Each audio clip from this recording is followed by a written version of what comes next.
General coach का ticket लेके sleeper class में यात्रा करने पर आपका साथ क्या हो सकता है, टीटी आपका पर कितना रुपए का पेनल्टी चार्ज कर सकते हैं। तो दोस्तों आज की इस वीडियो में मैं आपको इंडियन रेलवे का एग्जैक्ट पेनल्टी रूल समझाऊंगा, जिससे कि आपका जेब से एक्स्ट्रा 2-3 हजार जाने से आप बच सकते हैं। तो चलिए दोस्तों डायरेक्टली वीडियो को शुरू करते हैं। सबसे पहले दोस्तों, जब आप एक जनरल कोच का टिकट लेकर स्लीपर क्लास में अगर एंट्री करते हैं तो यहाँ पे दो सिचुएशन बनता है और दोनों सिचुएशन पर आपके ऊपर अलग अलग टाइप का पेनल्टी चार्ज होता है। तो चलिए दोस्तों, सबसे पहले हम लोग को पहला सिचुएशन समझ लेते हैं, उसके बाद मैं आपको दूसरा सिचुएशन भी समझा दूंगा, जिससे कि आपको पेनल्टी नहीं लगेगी और सिर्फ जनरल कोच का टिकट लेकर आराम से आप स्लीपर में यात्रा कर पाएंगे। तो चलिए दोस्तों, सबसे पहले पहला सिचुएशन समझते हैं। मान के चलिए दोस्तों, आप एक जनरल कोच का टिकट ले, जनरल कोच का टिकट लेके स्लीपर का जो भी आपको सीट खाली दिखा वहां पे जाकर बैठ गए। उसका टीटी सर आएंगे, टीटी सर आने के बाद में जब वो आपको टिकट मांगेंगे, टिकट के बदले में आप क्या करेंगे, स्लीपर कोच में बैठ के आप एक छोटा सा प्यारा सा जनरल टिकट उनको देंगे ना। उसका बाद वो आपका चेहरे को देखकर थोड़ा सा मुस्कुराकर सबसे पहले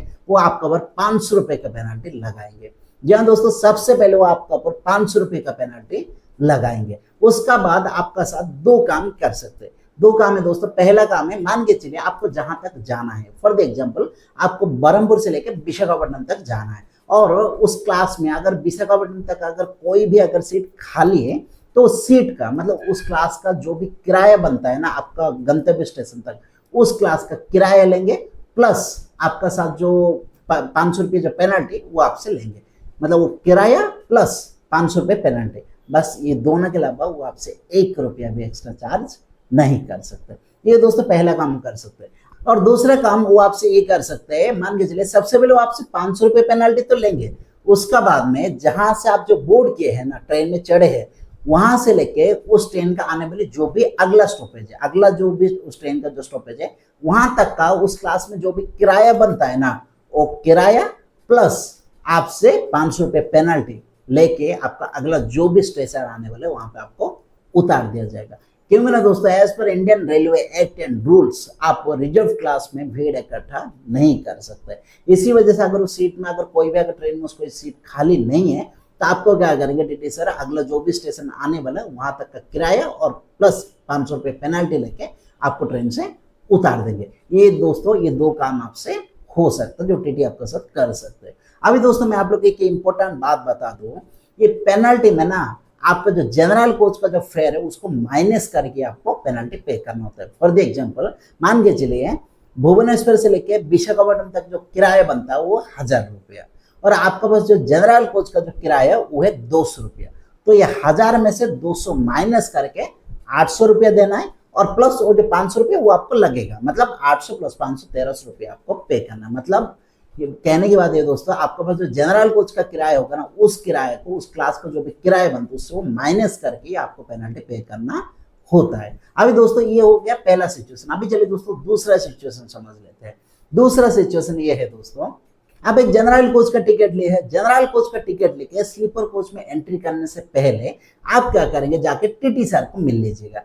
टीटी सर को मिलके आप बोल दीजिएगा मुझे ऐसे ऐसे यहाँ तक जाना है, अगर ट्रेन में अगर कोई भी सीट खाली है तो उसे मुझे अलॉट कर दीजिए। तो टीटी सर क्या करेंगे, अपनी लिस्ट में चेक करके जो भी मतलब कोच में जो भी सीट खाली है ना, उस कोच का नंबर और उस सीट नंबर आपका जनरल कोच का टिकट का पीछे लिख के आपको बोलेंगे जाके आप वहां पे बैठ जाए। जब दोस्तों आप टीटी सर को बोल के उस ट्रेन में बोर्ड किए तो यहाँ पे आपको पर एक इंडियन रेलवे का एक रूल लागू हो जाता है, आप चोरी छुपे जाकर ट्रेन में बोर्ड नहीं किए। तो इस वजह से आपके ऊपर पेनल्टी चार्ज नहीं किया जा सकता। इस सिचुएशन पर क्या करेंगे, जब टीटी आएंगे, टीटी आने के बाद में जो भी क्लास में आप बैठे हैं ना और जहां तक आपको जाना है वहां तक का उस क्लास का जो भी किराया बनता है ना, बस वो किराया आपसे चार्ज करेंगे, उसका बदले में वो पेनल्टी चार्ज नहीं कर सकते। फॉर द एग्जाम्पल मान के चलिए आप टीटी को बोल के उस ट्रेन में चढ़े और आपको जाना है विशाखापट्टनम तक और वहां तक का जो किराया बनता है 1000 रुपया, तो सिर्फ वो आपसे 1000 रुपये लेंगे और इस 1000 में भी आपको याद रखना जो जनरल कोच का किराया उसको माइनस करेंगे। मतलब 1000 रुपये उस क्लास का किराया बना और जनरल कोच का टिकट का फेयर है 200 रुपया, तो 1000 में से 200 माइनस करके सिर्फ आपको 800 रुपये पे करना है। बाकी जो 500 जो पेनल्टी वो आपको नहीं लगेगा।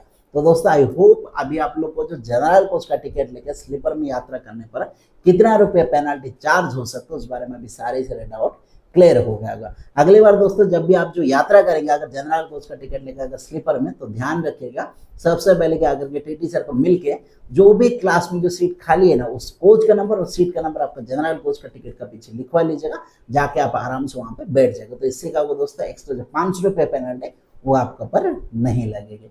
तो चलिए दोस्तों आज की वीडियो को यहीं पे रखते हैं। अगर आज की वीडियो अगर आप लोग का अच्छा लगा तो वीडियो को एक लाइक कीजिएगा दोस्तों, और मैं ऐसे ही रेलवे से जुड़ी सारी सारी इन्फॉर्मेशन लेके आता रहूँ, तो इस सारी सारी वीडियोस को देखने के लिए चैनल को सब्सक्राइब करना ना भूले। तो चलिए दोस्तों आज की वीडियो यहीं पे रखते हैं, जल्दी मिलते हैं और एक नए वीडियो में, तब तक अपना ध्यान रखिएगा।